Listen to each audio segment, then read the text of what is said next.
Group 2 ఉద్యోగాల భర్తీని అడ్డుకోవాలని ప్రయత్నించిన yellow media ప్రతిపక్షాల కుట్రలను అధిగమిస్తూ నిరుద్యోగుల ఆకాంక్షలను నెరవేర్చే దిశగా ప్రభుత్వం అడుగులు ముందుకు వేసింది.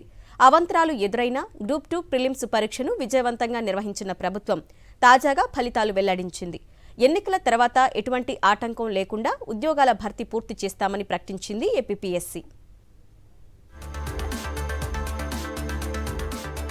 ప్రభుత్వ శాఖల్లో ఖాళీగా ఉన్న గ్రూప్ 2 పోస్టుల భర్తీ కోసం నిర్వహించిన ప్రిలిమ్స్ ఫలితాలను ఆంధ్రప్రదేశ్ పబ్లిక్ సర్వీస్ కమిషన్ విడుదల చేసింది. ప్రిలిమ్స్ పరీక్ష నిర్వహించిన 45 రోజుల రికార్డు వ్యవధిలోనే ఫలితాలను కూడా వెల్లడించింది. మెయిన్స్ కి 1:100 నిష్పత్తిలో అభ్యర్థులను ఎంపిక చేసింది. దీంతో ఈసారి రికార్డు స్థాయిలో 92,250 మంది అభ్యర్థులకు మెయిన్స్ రాసే ఛాన్స్ లభించింది.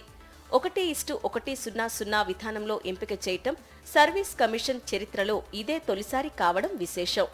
తొలుత మెయిన్స్ కి 1:50 నిష్పత్తిలో అభ్యర్థులను ఎంపిక చేయాలని కమిషన్ నిర్ణయించింది. అయితే నిరుద్యోగ అభ్యర్థుల నుంచి ఏపీపీఎస్సీకి అందిన విజ్ఞప్తుల మేరకు ఎక్కువ మందికి మెయిన్స్ రాసేందుకు అవకాశం కల్పించాలన్న ఉద్దేశంతో ఒక పోస్టుకు 100 చొప్పున అభ్యర్థులను ఎంపిక చేశారు.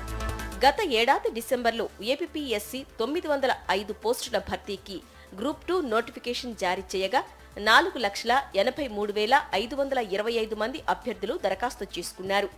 ముందే ప్రకటించిన షెడ్యూల్ మేరకు ఫిబ్రవరి 25న నిర్వహించిన ప్రిలిమ్స్ పరీక్షకు 4,04,039 మంది అనగా 87.17% హాజరయ్యారు.